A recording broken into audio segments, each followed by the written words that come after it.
I won $500,000 in the lottery and bought my dream car. Then my father, whom I never knew, showed up, said he always wanted one, and stole it.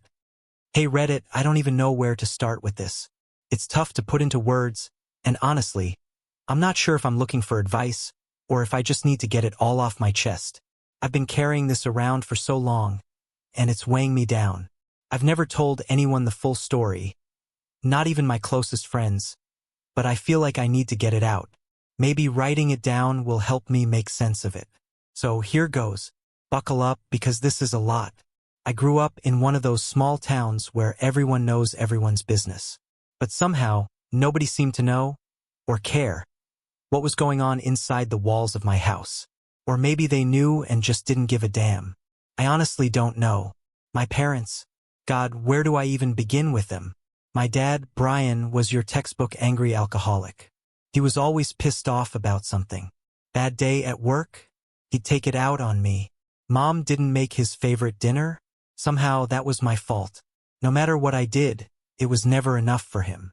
If I got an A in school, I was lazy. Scored a goal in soccer? He'd say I could have scored two if I wasn't so slow. The physical abuse was bad. But honestly, the emotional stuff is what really messed me up. He'd call me worthless, stupid, a waste of space. I was terrified of him, but in this messed up way, I thought that was just how dads were supposed to be. And then there was my mom. She wasn't physically abusive like my dad, but she may as well have been invisible. She was there, sure, but only in the physical sense. Most days, she was either drunk or high, lying on the couch, chain smoking and glued to daytime TV. If I ever tried to talk to her or ask for help, she'd just wave me off, telling me to stop being so dramatic. The only person who made me feel like I mattered was my mom's sister, Lydia. She was everything my parents weren't. Kind, patient, and she actually listened to me. Aunt Lydia wasn't perfect, no one is, but she was the closest thing I ever had to a real parent. She lived about an hour away, and I only got to see her a couple of times a month. But those weekends at her place, they were the only times I ever felt safe.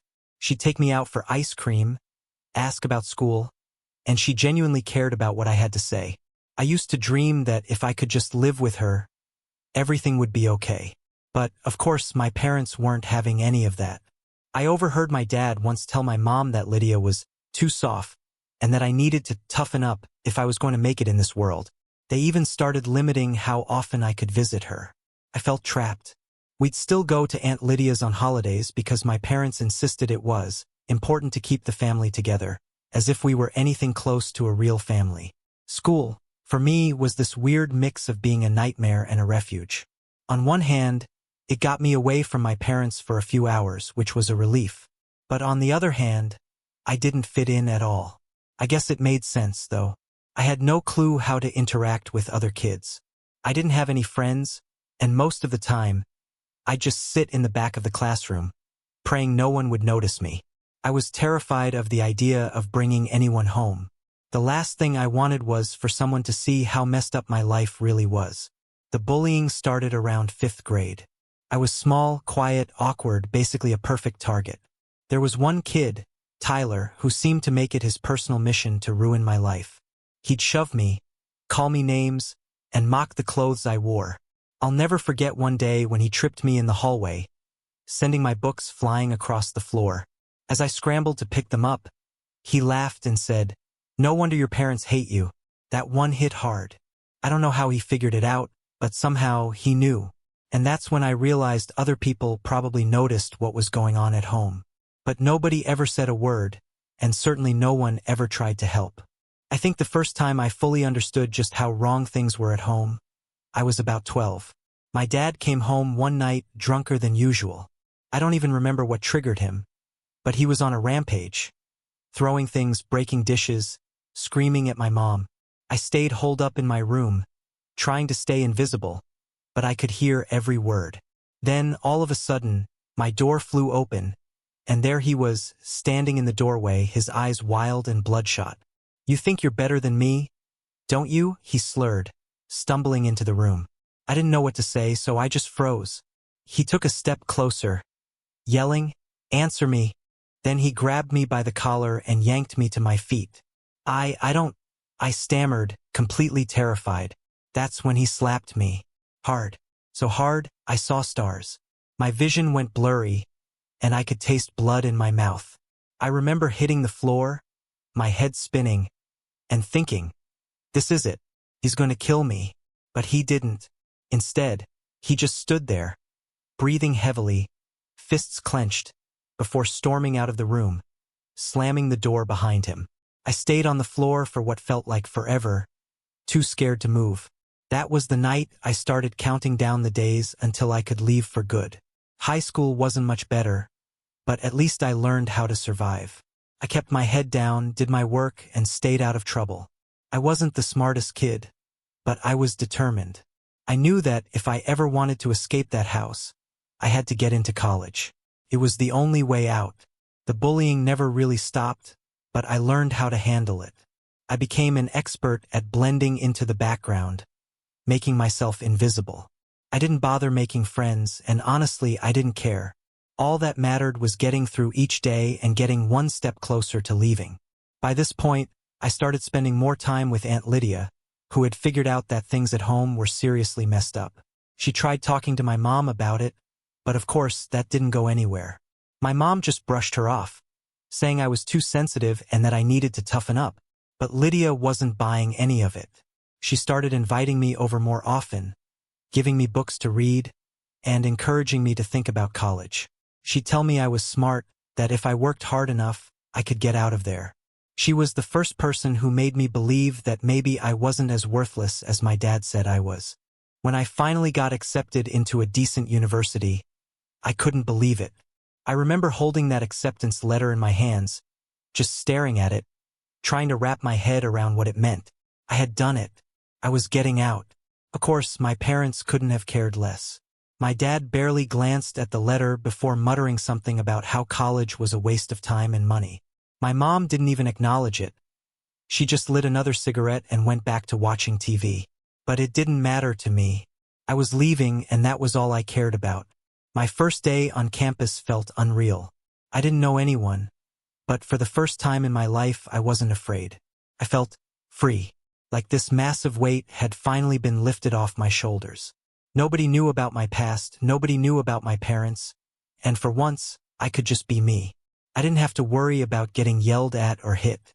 I didn't have to tiptoe around, trying not to set off my dad's temper. I was finally out.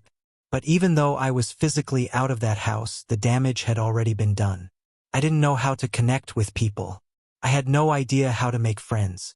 I'd spent my whole life trying to stay invisible, and now that I didn't have to, I had no clue how to be seen. Then, one day during my second year of college, I got a call from Aunt Lydia.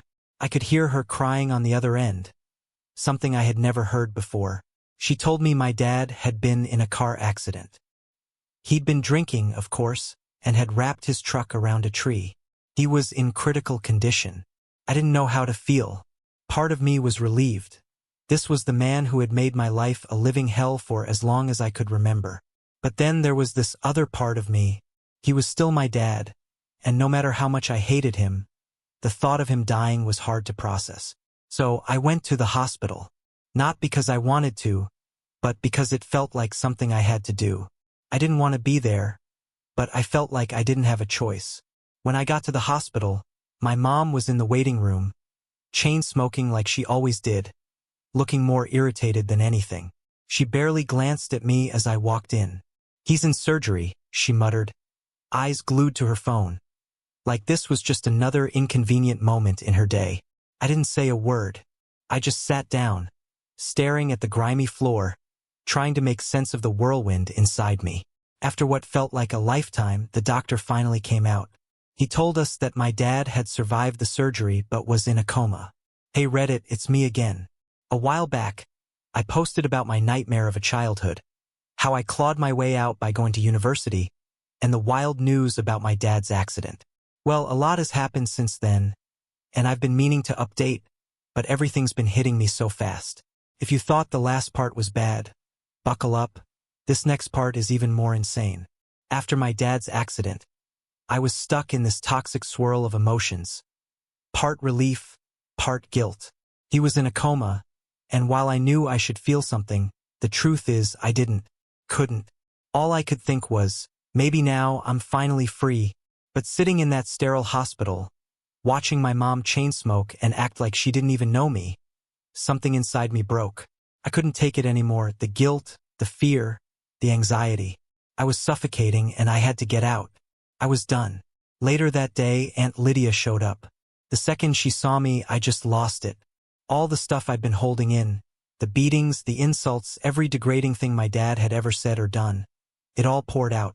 Things I'd never told anyone, not even her. She just sat there, listening, and for the first time in forever, I didn't feel like I was completely alone. And then she said something that changed everything. "Why don't you come live with me?" In that moment, it felt like a door I'd never seen before had just swung wide open. I didn't hesitate. I knew I was done with my parents, with that life. I didn't care what it would cost me. I was getting out.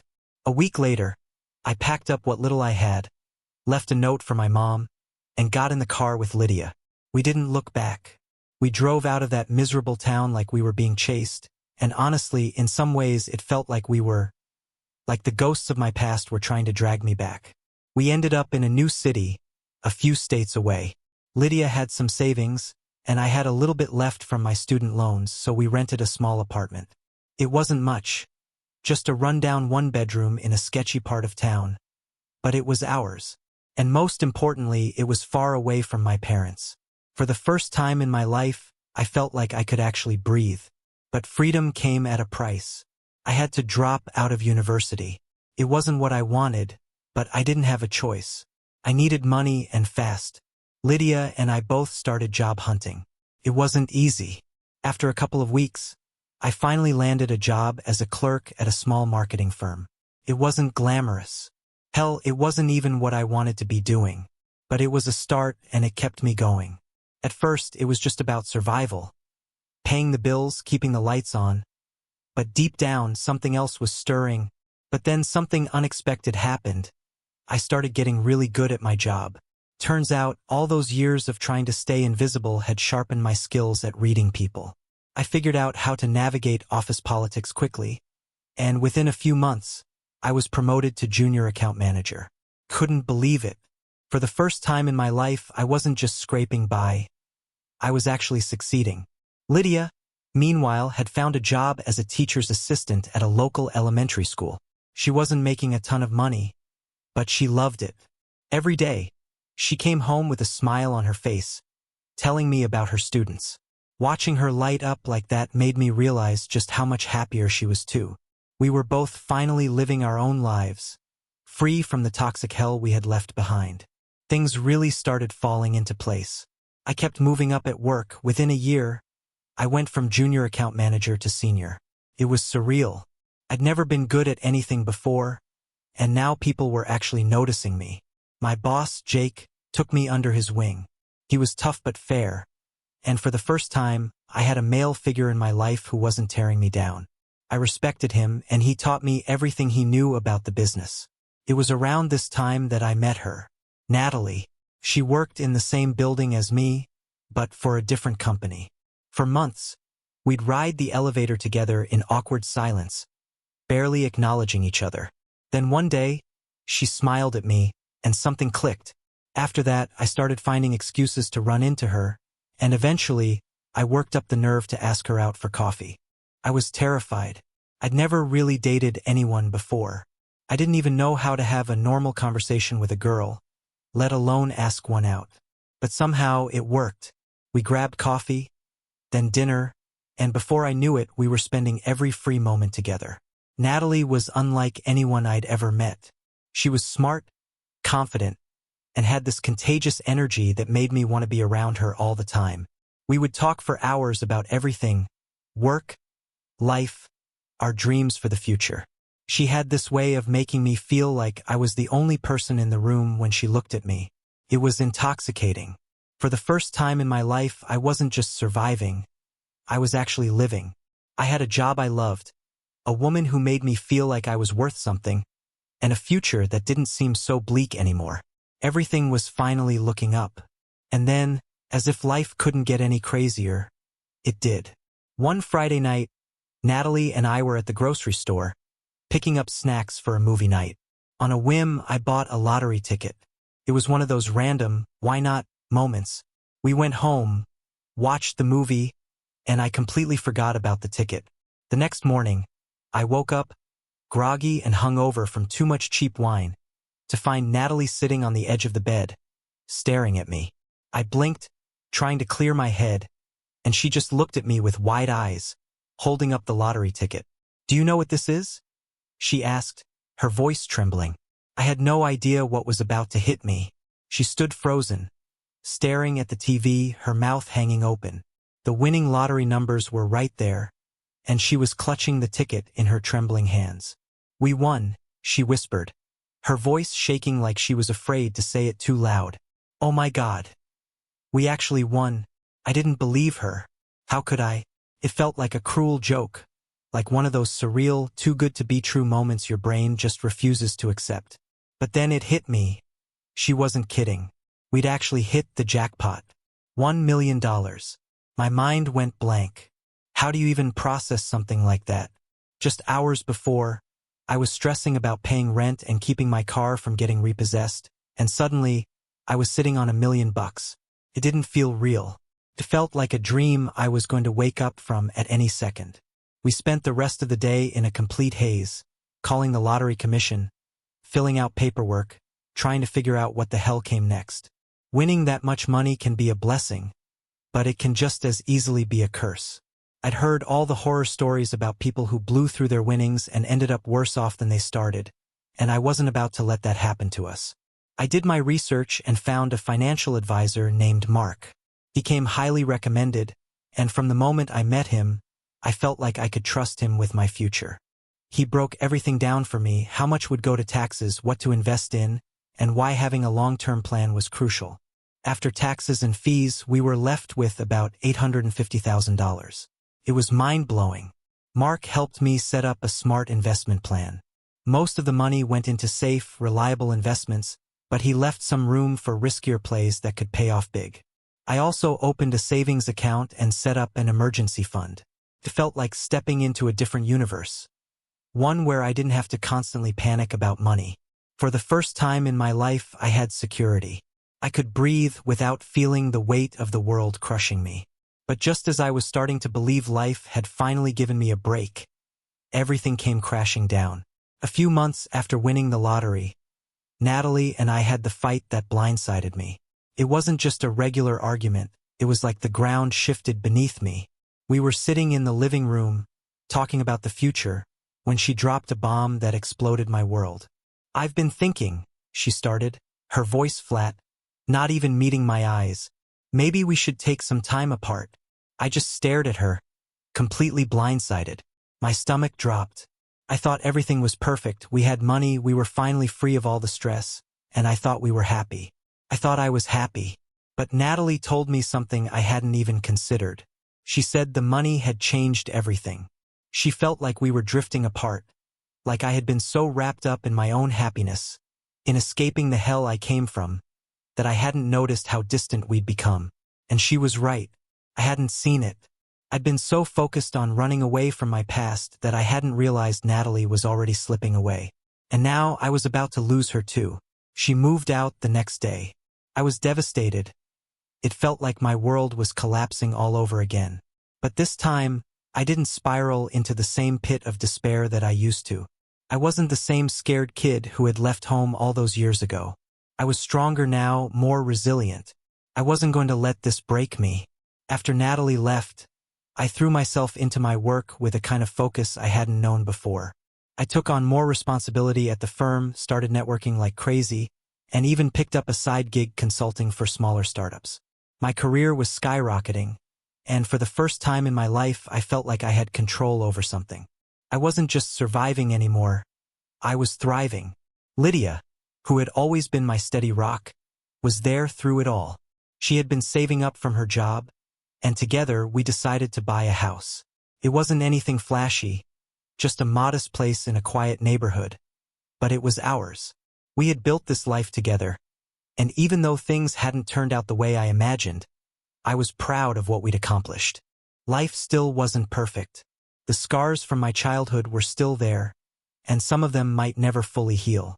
But for the first time, I wasn't running anymore. I was moving forward. I had built a life I could be proud of, and I knew that whatever came next, I was ready to face it head-on. Thanks for listening, Reddit. It's been one hell of a ride, but I'm finally starting to see the light at the end of the tunnel. But, as life often does, just when I thought I had finally left the chaos behind me, the past came crashing back in, and this time it nearly cost me everything. Let me back up a bit. After winning the lottery, dealing with Natalie leaving, and focusing on my career, things had started to stabilize again. I had my house, my career was still climbing, and Aunt Lydia and I were closer than ever. It wasn't perfect, but it was something that resembled a normal life. I had worked hard to create that, but peace never lasts, does it?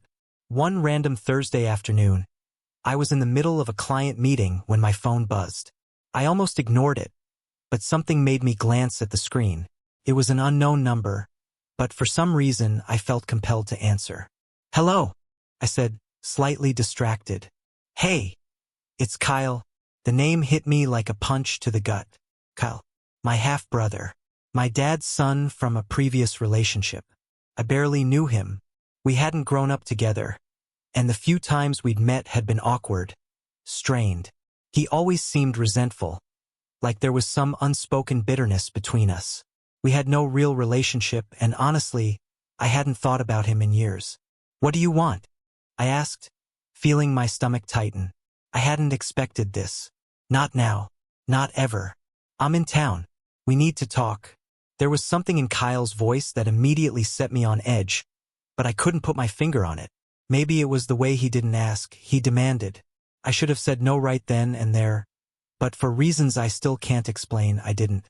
I agreed to meet him the next day, thinking I could handle whatever he had to say. How wrong I was. The next morning, I was expecting to meet him for coffee, but instead, I heard a knock at my door. To my surprise, Kyle was already standing on my porch, unannounced, without any warning or invitation. As I opened the door, the first thing I noticed was how much he changed since I last saw him. He was bigger now, bulkier, with a hardness in his eyes that made me uncomfortable. "What are you doing here?" I asked, trying to keep my voice calm but firm. Kyle didn't answer my question. He just stepped inside without waiting for permission, filling the room with his presence. The air around us felt thick with tension, something dark simmering just beneath the surface. "I'm here for what's mine," he said bluntly, his eyes scanning the house like he was taking stock of everything. I frowned, confused. "What are you talking about?" "This house," he snapped, his voice sharp with bitterness. "It should be mine. You're living off Dad's money, and you don't deserve any of it." For a moment, I was too stunned to speak. This was my house, the one I'd bought with my own money after winning the lottery. What did any of this have to do with our dad? "Kyle, this house has nothing to do with Dad," I said, trying to keep my composure. "I bought it with my own money. It's not his, and it's definitely not yours." His face twisted in anger, a sneer spreading across his lips. "You think you're better than me, don't you?" he growled. "You think just because you got lucky, you can pretend you're someone else. Well, guess what? You're still part of this family, and I'm not leaving until I get what I deserve." I could feel the tension rising between us, thick and suffocating. Before I could respond, Kyle snapped. In an instant, he lunged at me, his fist slamming into my jaw. The impact was brutal, and I stumbled back, trying to regain my footing. But before I could even process what was happening, he swung again, this time with something metallic in his hand. Brass knuckles. He had come prepared. Pain exploded across my face as he hit me again. I tried to defend myself, but Kyle was relentless, swinging wildly, each blow fueled by a rage I didn't understand. Every punch felt like fire, and I could feel my ribs cracking under the force. I was gasping for air, struggling to stay conscious as the room spun around me. I don't know how long it went on. It felt like hours, but it was probably just a few brutal minutes. My vision blurred, and I collapsed onto the floor, my body screaming in agony. I could barely breathe, barely think. Kyle stood over me, panting, his face twisted with fury and something darker, something I couldn't quite place. I lay there, broken and bleeding, realizing just how far this had gone. I thought this was it, that Kyle was going to kill me. The pain was unbearable, and I could barely breathe. Then, I heard a voice, Lydia's voice, shouting from the door. "Stop!" she screamed, her voice trembling. "I'm calling the police." Kyle froze, his eyes darting between me and Lydia. For a moment, I thought he might attack her too. His expression was wild, torn between rage and hesitation. But then, something shifted in his eyes. Without saying a word, he turned and bolted out the door, leaving me bleeding on the floor. The next thing I remember was the distant wail of sirens. Lydia was kneeling beside me, gripping my hand tightly, her face pale with fear. She was speaking to the 911 operator, telling them what had happened, but her voice sounded like it was coming from underwater. Everything around me was a blur, and I could barely move. The paramedics arrived and rushed me to the hospital. My injuries were far worse than I'd realized: broken ribs, a fractured jaw, internal bleeding. The doctors later told me that if Lydia hadn't called when she did, I might not have survived. I spent the next few days in the hospital, recovering from the brutal attack. Lydia never left my side, refusing to go home until she knew I was going to be okay. I don't know how I would have gotten through it without her. Kyle, on the other hand, had been arrested just a few hours after the attack. He had holed up in a dingy motel on the edge of town, but the police found him quickly. He didn't resist when they took him in. A few weeks later, the trial began. I never imagined I'd find myself in a courtroom, watching my own half-brother face charges for trying to kill me. But there I was, sitting in the front row, feeling like I was watching someone else's life unravel. Kyle didn't look at me once during the proceedings. He sat there, stone-faced and emotionless, as the prosecution laid out the case. They had all the evidence: Lydia's testimony, the brass knuckles, the bloodstains on the floor. It was an airtight case, and it didn't take the jury long to reach a verdict. Kyle was found guilty of aggravated assault, and the judge sentenced him to several years in prison. I thought I'd feel relief, or maybe even a sense of closure, knowing he was locked away. But instead, all I felt was a deep emptiness. This was my brother, my own flesh and blood, and yet here we were, two strangers in a courtroom. One of us broken, the other in handcuffs. I couldn't help but wonder how things had gotten so bad between us. How had we ended up here? But deep down, I knew it wasn't my fault. Kyle had made his choices, and now he was facing the consequences. It was hard to accept, but I had to. Once I was discharged from the hospital, Lydia and I went back to the house. Felt strange being there, knowing what had happened inside those walls. For a while, I couldn't shake the feeling of fear, like Kyle might show up again. But he was gone, locked away, and I had to remind myself that I was safe now. Lydia helped me through the healing process, both physically and mentally. My body slowly recovered from the beating, but the emotional scars were harder to shake. The physical wounds healed, but the emotional scars lingered. For weeks, I couldn't escape the nightmares. Waking up drenched in sweat, heart racing, convinced Kyle was there, looming over me, brass knuckles gleaming in his hand. The fear stayed with me, but day by day, I fought through it. I threw myself into work, trying to claw my way back to some semblance of normalcy. Work became my sanctuary. My colleagues gave me space but helped me stay grounded, and slowly, I realized something.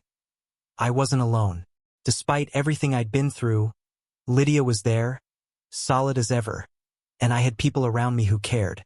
Just when I thought I was getting my life back under control, the universe decided to throw another punch. It came out of nowhere. About 6 months after the attack, I got a call from a hospital I hadn't heard from in years. The voice on the other end was calm, professional, but it sent a shockwave through me. "I'm calling about your father," the doctor said. My heart stopped. My father? The man who had wrecked my childhood, who had slipped into a coma after that drunken accident. I'd buried him in my mind, convinced I'd never have to face him again. that I was free of him for good. He's regained consciousness, the doctor continued. I couldn't speak. After all this time, after everything that had happened, he was awake? The man who had caused me more pain than anyone else in my life was conscious. Alive. What was I supposed to do with that? The doctor explained his condition was fragile but stable, and they needed me to come in and discuss his care. They wanted me to help decide what happened next. My hands were shaking when I hung up the phone. The last thing I wanted was to confront my father again. I didn't want to dredge up all the rage, the betrayal, the scars that I'd fought so hard to heal. But a small part of me, the part that needed closure, that needed to face this ghost, whispered that maybe I had to. And now here I am, Reddit. I haven't made the decision yet. I don't know if I can go through with it, but I do know this. Whatever happens, I'm not that scared, broken kid anymore. I've survived too much to let this destroy me. I'll face it head on just like I've faced everything else. It's been a hell of a journey, and it's far from over. It's been a while since I last posted, and things have only gotten more complicated. If you've followed my story, you know my life's been a whirlwind. From my father's abuse to Kyle's attack, I've faced more than my share of hell. But now, I'm staring down something I never thought I'd have to confront again. My parents. I got that call about my dad waking up from his coma, and it hit me like a freight train. The absolute last thing I ever wanted was to face him again. But something inside me told me I had to. Whether it was for closure or some final reckoning, I knew I couldn't run from it. So I decided, I'm going to see him. Walking into that hospital, the hospital hit me like a punch to the gut. The sterile smell, the cold, mechanical beeping of the machines. It all came rushing back, dredging up memories I'd been trying to bury for years. As I walked down the hallway toward my father's room, my heart was pounding so hard it felt like it might burst. I didn't know what to expect. Would he be the same monster who terrorized me growing up? Or had the coma softened him? Had it drained the cruelty from his veins? When I stepped into the room, I barely recognized him. He looked like a ghost, frail, with sunken eyes and hollow cheeks. Tubes snaked around him, machines keeping him alive. But then, his gaze locked on mine, and I saw it. That flicker of recognition. And right behind it, something darker. Something I knew all too well. Look who finally decided to show up, he rasped, his voice like gravel. I froze. I had imagined this moment so many times, fantasized about what I'd say if I ever faced him again. But nothing could have prepared me for the flood of emotions that hit. Anger, fear, hatred. It all collided inside me, making it impossible to speak. Dad, I managed. My voice barely a whisper. He laughed, a cruel, bitter sound. Dad? Now you want to call me that? That was it. Something inside me snapped. All the years of pain, the scars he left on me, physically and emotionally, boiled over. I wasn't that terrified kid anymore. I wasn't the teenager who cowered in his presence. I had survived too much to let him have power over me again. You were never a dad to me, I spat, my voice shaking with rage. You ruined my life. You made me feel worthless, like I was nothing. And now, after all of it, you expect me to what? Feel sorry for you? You think I owe you something? His eyes narrowed, but there was no fire behind them, no energy to fight me the way he used to. He looked defeated, like a man drained of everything but his bitterness. I did what I had to do, he said, his voice rough. Toughened you up. Toughened me up? I was nearly shaking with fury. You beat me. You broke me down. You destroyed any chance I had at a normal life. You didn't toughen me up. You tried to break me. For a moment there was silence. I thought maybe this is it. Maybe he'll finally acknowledge what he did, apologize, say something to show he had changed. But of course that wasn't who he was. You were always soft, he muttered, turning his head away as if I wasn't even worth looking at. I felt the last thread of restraint snap. Without a word, I turned and walked out of the room, slamming the door behind me. As I stood in the hallway, chest heaving, I felt something unexpected, relief. I had finally faced him. I had said what I needed to say. But closure? That was never going to come from him. It was something I'd have to find on my own. A few days later, Lydia called with more bad news. It was about my mom. Apparently, after I left, she had spiraled even further, drinking herself into oblivion, numbing herself with drugs. But that wasn't the worst part. Lydia had been contacted by someone from my hometown, and they said my mom had been telling people that I'd abandoned her. She was telling anyone who would listen that I had left her destitute, that I owed her money, and that I was the reason her life had fallen apart. I didn't know what to feel. I hadn't spoken to my mom in years. She had never cared about me, never been there for me, and now she was out there, turning me into her scapegoat, using me to cover up her own failures. Lydia suggested I go see her, confront her, maybe even get the same kind of closure I'd tried to find with my father. But I wasn't sure if I could do it. After everything, after all the lies, the abandonment, was it even worth it? Could I handle another confrontation with someone who had already left so many scars on my life? I didn't know, but I knew I couldn't keep running forever. Deep down, I knew Lydia was right. I couldn't let the past keep haunting me, dragging me back into that darkness. When I pulled up to my mom's house, I felt a wave of dread. The place was a wreck. The yard was overgrown. Trash was scattered all over the porch, and the house itself looked like it had been left to rot for years. My heart pounded as I walked up to the door, hesitating for a second before knocking. When she opened the door, I barely recognized her. She looked worse than I had ever seen her. Bloodshot eyes, hair a tangled mess, the stench of alcohol clinging to her. For a moment, it seemed like she didn't even recognize me. Then her face twisted into a sneer.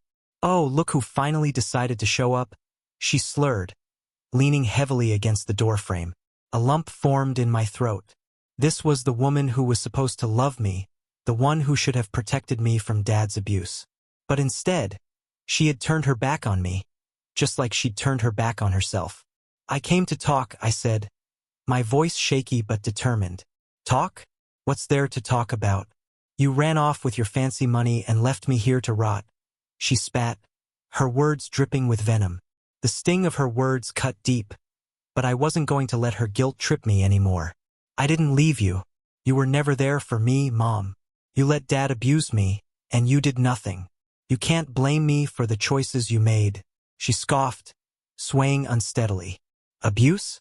Your father was just trying to make a man out of you. You were always weak, crying about something." Hearing her defend him, even now, was like a punch to the gut. But this time, I wasn't going to let her twist reality. "No, Mom. He wasn't trying to make me stronger. He was a monster, and you let him destroy me. You could have done something. You should have done something. But you didn't. And now, you want to blame me for your life falling apart? I'm done. I'm done letting you make me feel like this."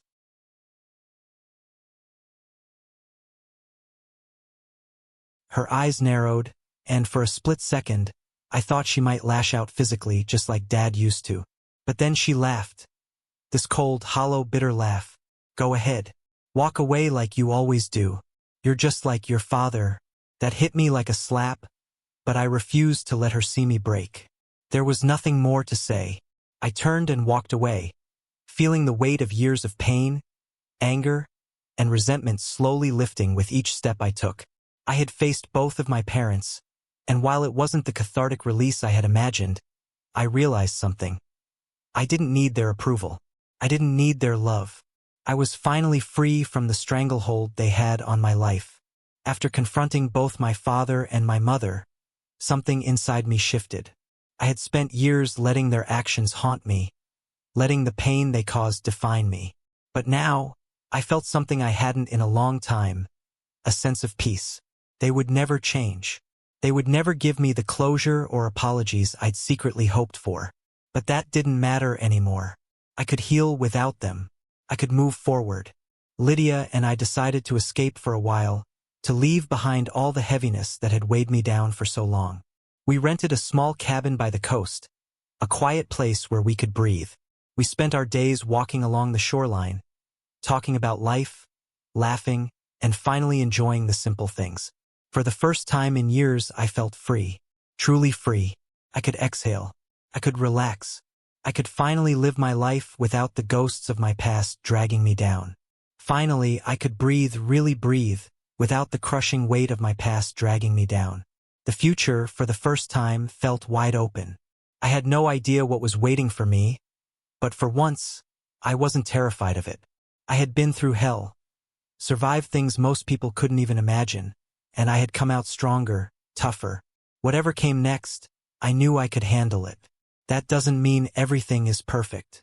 Some days, the old wounds still throb like a dull ache. The memories slither back when I least expect them. But now I know how to deal with them. I've learned to release the things I can't control and focus on the life I've built, the one I chose to create, not the one that was forced on me. A few months after Lydia and I returned from the coast, I got a call that twisted my stomach. It was Lydia again, and she had news about my father. He had passed away in his sleep. Peacefully, they said. The word hit me like a sick joke. Peacefully.